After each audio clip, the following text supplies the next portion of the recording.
All right, so we're back at it, folks. I know it's been a couple weeks since we put anything out, but well, I've been a lazy pile for the last couple of weeks. I've taken the kids camping, I've done some stuff for fun, so I haven't been running the camera. But we got to gear up for winter now. It's that time. Haying season is over. The farm stuff's pretty well calmed down. I've got cattle shoot to build yet, so we will be filming that. But pardon me. So we're starting to insulate the floor for the second floor because this winter I want to be able to heat that up there without any issues. I have a lot of woodworking projects I need to do this winter, so that's going to be a lot of the focus. We still have a lot of forge stuff, but I'm pretty much taking stuff as I can get it done, and I'm doing what I can when I can do it. You guys know how it is. So anyway, I came across here last week 30 sheets of 2-inch foam insulation. Now this is not your typical dowel board that you buy at Lowe's or Home Depot or anything like that. This is stuff that they use for underlayment for the rubber roofs. I think building code here now is they want 2 layers of this or 4 inches, but this is actually really good stuff. Has a really good R value on it. Up here where our winters we see temperatures of 30 below, no issue, meaning it's kind of the normal up here in the wintertime. But so we're going to insulate the floor with this stuff, and the best suggestion I had when I was doing the 1-inch dowel board upstairs, and a couple of viewers who suggested that were absolutely right. I was pressure fitting the dowel board pretty tight in there, and what I found with that, I was not taking into account that it's green wood, and it's going to shrink down a little bit. So then I've had pieces loosen up. So what I started doing once we got past the workout area is instead of pressure fitting them, I started cutting them about 1 inch shy total. Thank you for the loud exhaust.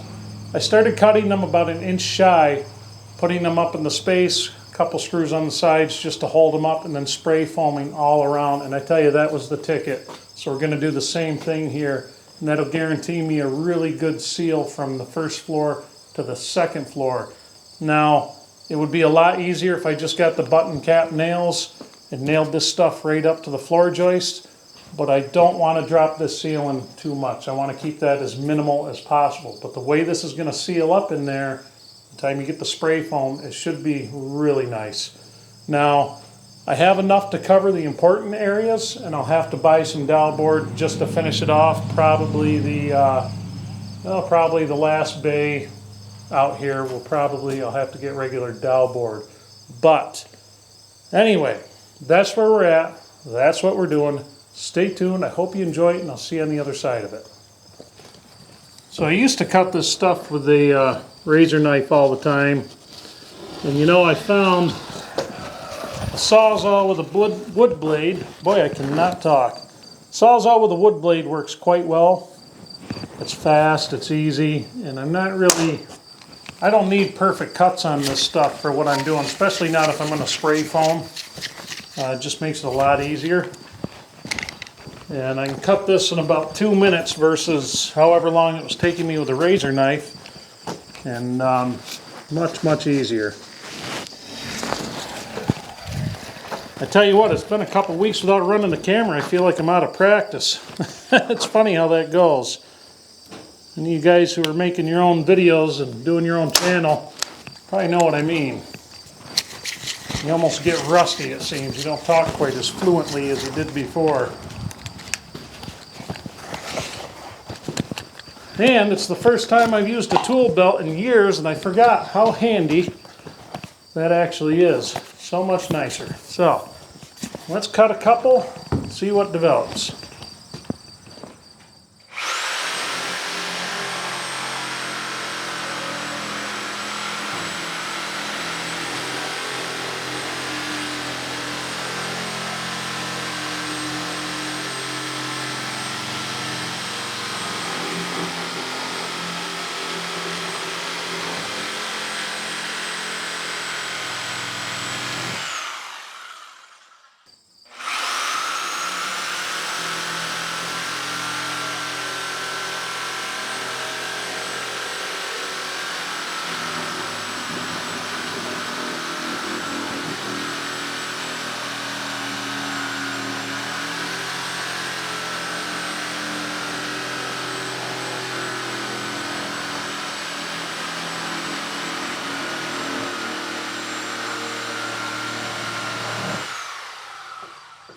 So I tell you what, it does not get much simpler than doing it this way.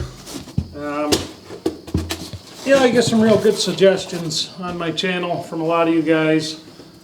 I don't always take them for whatever reason, but this was a good one. Made for a much better result. And you know, I've built enough houses, I've lived in cold country long enough to where some of this stuff you think I just know. But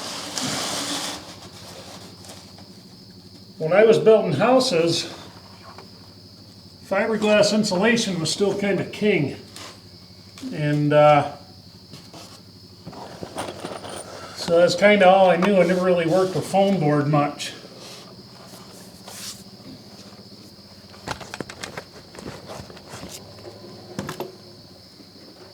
So all I do, the first screw is kind of a pain in the ass.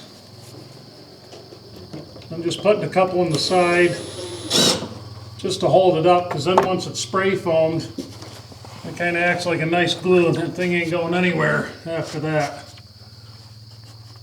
So I leave it off the back end a little bit. Kind of try to leave an even gap right down the sides.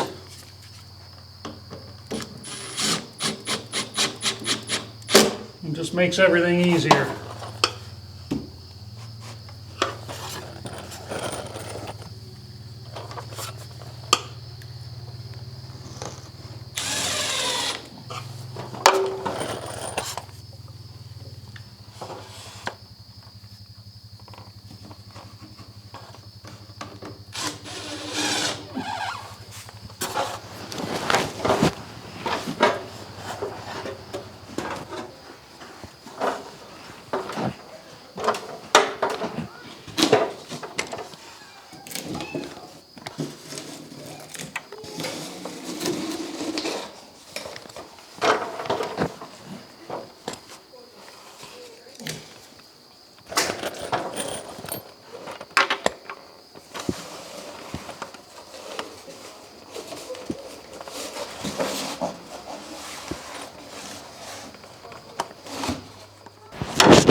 Alright, so we're just using the gaps and the cracks stuff, the great stuff spray foam. I mean, that's pretty darn generic. That's mostly what you see most of your hardware stores. Now, doesn't get much easier than this.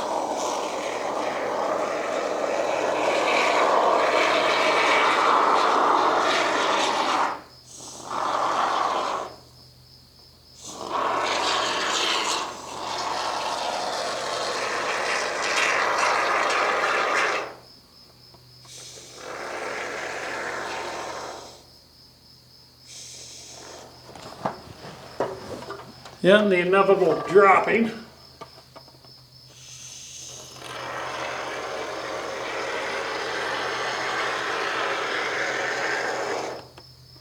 Now it doesn't take a lot with this stuff, it expands so much that I don't even fill it to halfway.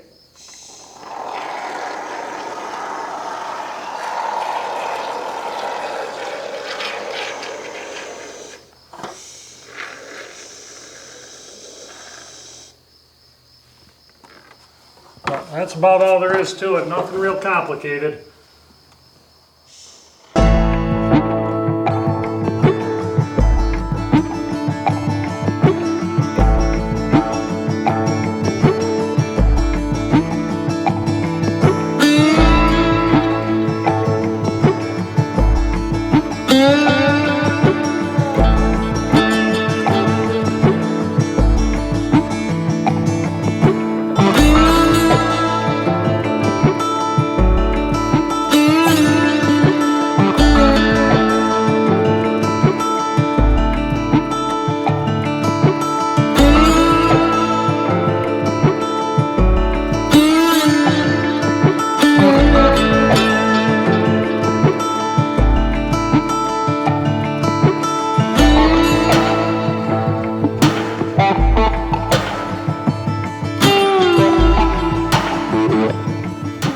You know, I took a break, went inside and ate most of a large pizza, and I wonder why I'm gaining weight.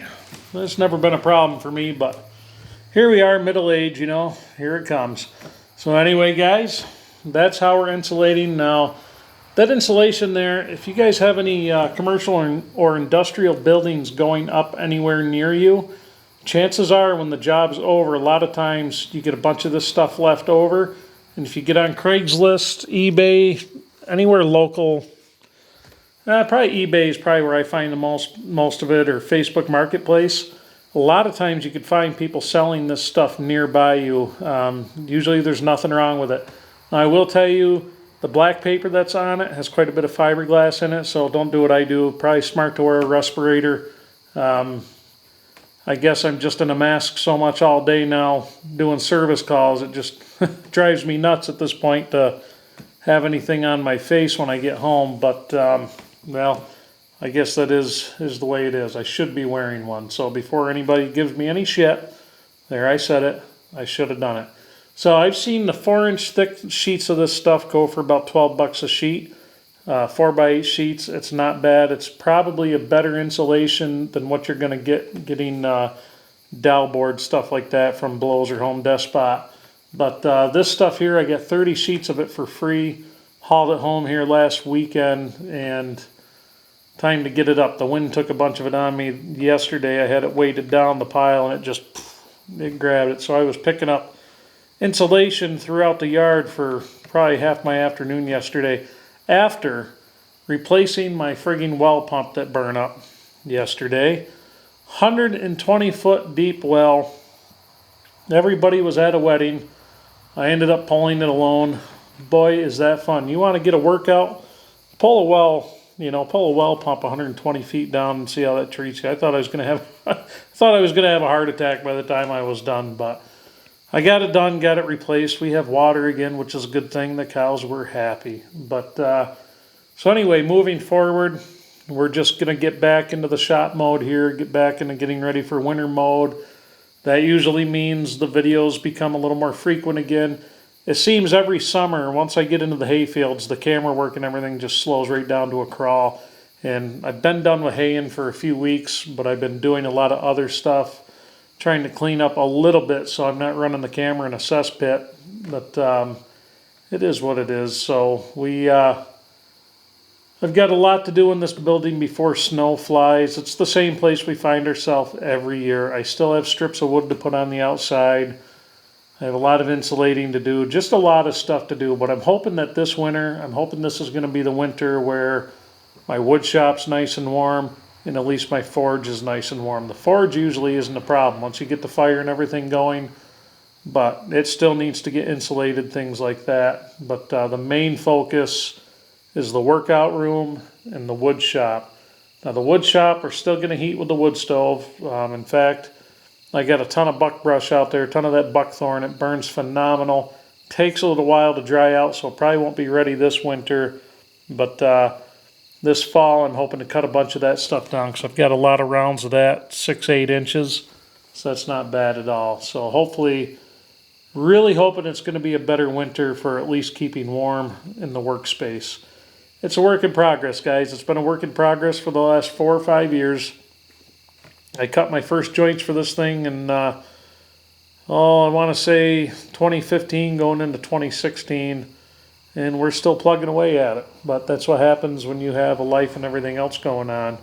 If you guys watch Out of the Woods, you can ask Nathan. He can tell you how long this stuff takes to do. But it is worth it once you get to the other end of it. If you guys are looking to build one of these frames or one of these buildings, and you're doing it out of pocket, be prepared for it to take quite a while. But that's not always a bad thing. So anyway, thanks for watching, everybody. Good to see you folks again, and I'll catch you on the next one.